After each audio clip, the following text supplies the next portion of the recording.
समझते हैं क्या होते हैं मेजर एयर पॉल्यूटेंट, कौन कौन से हैं जिनके बारे में हमें पता होना चाहिए, साथ में उनके सोर्सेस क्या हैं, ठीक है ना, कहाँ से वो आते हैं, प्रमुख वायु प्रदूषक तथा उनके स्रोत। स्टार्ट करते हैं। पहला है पार्टिकुलेट मैटर। पार्टिकुलेट मैटर होते क्या हैं? Tiny particles suspended in the air, ठीक है ना, which can come from natural sources like dust और human activities such as transportation और इंडस्ट्रियल प्रोसेस। हवा में जितने भी बहुत छोटे छोटे महीन कण होते हैं, जो इतने छोटे और इतने हल्के होते हैं कि हवा में तैर रहे होते हैं, उन्हीं को बोलते हैं पार्टिकुलेट मैटर। जैसे धूल, जो बहुत महीन धूल होती है, आपको हवा में तैरती हुई नजर आएगी, वो क्या हो गई हमारी पार्टिकुलेट मैटर, ठीक है। तो वो क्या, एक वायु प्रदूषक। जैसे धुआं होता है, धुआं क्या हो, बहुत छोटे छोटे पार्टिकल्स होते हैं धुआं के, तो वो हमारा क्या हो गया, पार्टिकुलेट मैटर। डस्ट है, मान लो नेचुरली अगर आंधी आ गई तो वो नेचुरल रीजन हो सकते हैं, लेकिन मोस्टली जो समस्या खड़ी करता है वो इस वजह से क्योंकि ह्यूमन जो एक्टिविटीज़ होती हैं, जो इंसान कुछ करता है, धुआं, गाड़ियाँ चल रही हैं, तो उसकी वजह से जब ये धूल निकलती है तो वो बड़ी समस्या खड़ी होती है, ठीक है ना। अब दूसरी चीज़ ये ध्यान रखो, size of particles is very important. जैसे PM10, ठीक है ना, और PM2.5, ये दो हैं, इसका साइज ज़्यादा होता है, इसका छोटा होता है, तो जितना छोटा होगा ना उतना ज़्यादा नुकसानदेह है। वो फेफड़ों में अंदर जाता चला जाएगा, फेफड़ों में ये भी जाएगा, लेकिन ये ज़्यादा नुकसान पहुंचाएगा। So smaller particles can be more harmful. Okay, so PM2.5 is more dangerous than PM10। PM बोले तो पार्टिकुलेट मैटर, और पार्टिकुलेट मैटर क्या होते हैं, छोटे छोटे जो कण होते हैं। Effect of PM include respiratory, सांस लेने में जो रिलेटेड, सांस लेने से संबंधित जो बीमारियां होती हैं वो हो सकती हैं, हार्ट डिजीज हो सकती हैं, दिल की बीमारियां हो सकती हैं, इवन लंग कैंसर भी हो सकता है, ठीक है ना। ये है negative effect of particulate matter.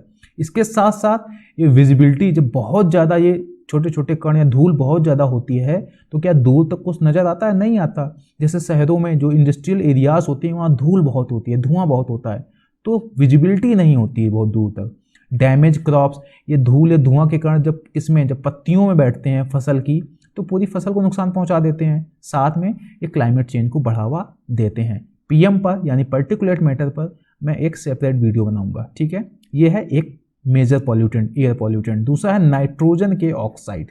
तो पहला अगर पूछा जाता है कहाँ से निकलता है, so nitrogen oxide are gases that are released by human activities.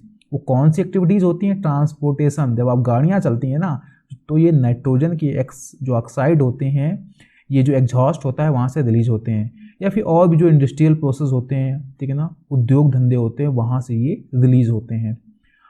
अब इसका नुकसान क्या होता है? Formation of ozone and acid rain, ठीक है ना, नाइट्रिक एसिड बनता है तो एसिड रेन होती है, और साथ में जो ग्राउंड लेवल ओजोन होती है, ठीक है ना, इस पर मैं वीडियो बना चुका हूँ। मोस्ट ऑफ द टॉपिक पर वीडियोस अवेलेबल हैं प्लेलिस्ट में, ठीक है ना, जो अलग अलग प्लेलिस्ट हैं। तो जो ग्राउंड लेवल ओजोन होती है उसके पीछे रीजन एक है क्या, नाइट्रोजन के ऑक्साइड, ठीक है ना। और फाइनली क्या होता है, इससे ह्यूमन हेल्थ को नुकसान होता है, फसलों को नुकसान होता है, जंगलों को नुकसान होता है, जो जानवर होते हैं उनको नुकसान होता है। अगर ये नाइट्रोजन के ऑक्साइड एटमॉस्फेयर में बहुत ज़्यादा है तो क्या होता है, सांस लेने वाली जितनी भी बीमारियां हो सकती हैं ना, वो फेफड़ों संबंधित, लंग्स, ठीक है ना, वो बहुत आगे बढ़ सकती हैं। साथ में अस्थमा की सिचुएशन तो बिगड़ सकती है। जहाँ पर ये सारी चीज़ें बहुत ज़्यादा हैं वहाँ पर अस्थमा का मरीज रह ही नहीं सकता। आगे समझते हैं। सल्फर के ऑक्साइड, ये कहाँ से रिलीज होते हैं?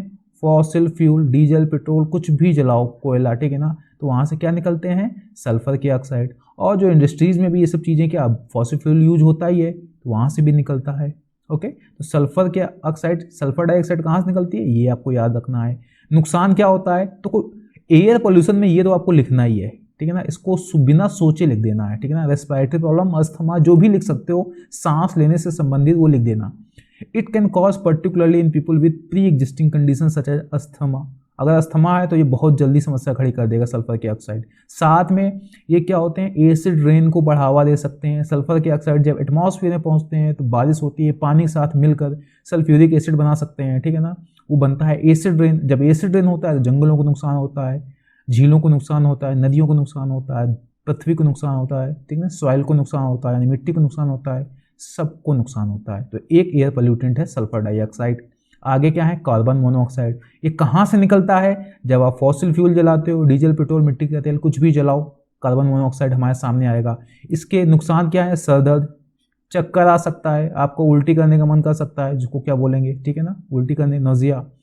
तो ये समस्याएं खड़ी हो सकती हैं अगर कार्बन मोनोऑक्साइड बहुत ज़्यादा है। लेकिन अगर कार्बन मोनोऑक्साइड का कंसंट्रेशन बहुत ज़्यादा है तो आपकी डेथ हो सकती है, ठीक है ना, क्योंकि कार्बन मोनोऑक्साइड ऑक्सीजन के साथ क्या होता है, बॉन्ड बना लेती है, जिससे क्या होता है आपकी बॉडी में ऑक्सीजन रह ही नहीं जाएगी, ठीक है ना, तो वहाँ से ये नुकसान हो सकता है।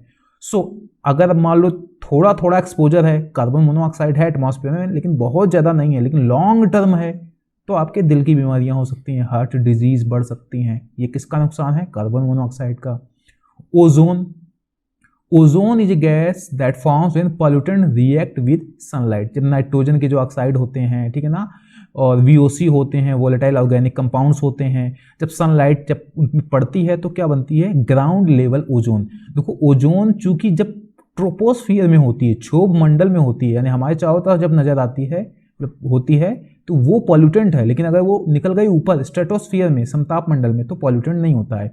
लेकिन ये जो पॉल्यूटेंट होते हैं ना, नाइट्रोजन के ऑक्साइड हो गए या VOC हो गए, वोलेटाइल ऑर्गेनिक कंपाउंड्स होते हैं, ये तो हमारे आसपास होते हैं, आसपास की एयर में। तो यहाँ जो ओजोन बनती है उसको होते हैं ग्राउंड लेवल ओजोन। वो नुकसान पहुँचाती है, रिस्पायरेटरी प्रॉब्लम्स, ठीक है ना, आपको बताया था, बिना सोचे समझे लिख देना है। इसके अलावा अस्थमा जैसी सिचुएशन को और मतलब बिगड़ सकती है। तो एक ये हो गया हमारा, ठीक है ना। तो ये क्या है हमारे मेजर एयर पॉल्यूटेंट। एक और समझ लो, वोलेटाइल ऑर्गेनिक कंपाउंड, ये ऐसा पॉल्यूटेंट है जो आप इससे बच ही नहीं सकते हो। आप घर के अंदर रहोगे तो घर के अंदर भी ये पाया जाता है, ठीक है ना। So VOC compounds are gases that are released from a variety of sources. बहुत मतलब कि ये ग्रुप ऑफ गैसेस हैं, बहुत सारे इसमें केमिकल्स होते हैं। कहाँ कहाँ से रिलीज हो सकते हैं? हो सकता है आपके अंदर घर में एक सोफा पड़ा हो, वो भी रिलीज कर रहा हो, ठीक है ना, पेंटिंग कर रखी है वो भी रिलीज किया हो, फेविकोल का डब्बा रखा है वहां से भी निकल रहा है, ओके। तो कहीं से भी निकल सकते हैं, इंक्लूडिंग ट्रांसपोर्टेशन से भी, इंडस्ट्रियल प्रोसेस से भी, ठीक है ना। तो अगर इसका एक्सपोजर बहुत ज़्यादा है तो भाई रेस्पिरेटरी प्रॉब्लम, सर दर्द, ठीक है ना, ये ऐसी समस्या है कि एयर पोल्यूशन में आपको याद कर लेनी है बस, ठीक है ना, ये हो सकता है। बाकी VOC पर जो वीडियो है उसको आप फॉलो करें। कुछ VOC ऐसे होते हैं जिसकी वजह से क्या बनता है? ओजोन बनती है। ओजोन बोले तो ग्राउंड लेवल ओजोन। जब मैं यहाँ पर एज ए पॉल्यूटेंट की बात कर रहा हूँ तो वो है ग्राउंड लेवल ओजोन, ठीक है ना। तो एक VOC भी क्या है? हमारे मेजर एयर पॉल्यूटेंट की कैटेगरी में शामिल होते हैं। तो ये थे पूरे के पूरे पॉल्यूटेंट जो आपके दिमाग में बसे होने चाहिए कि जैसे ही पूछा जाए आपको इनको तो लिख ही देना है, ठीक है।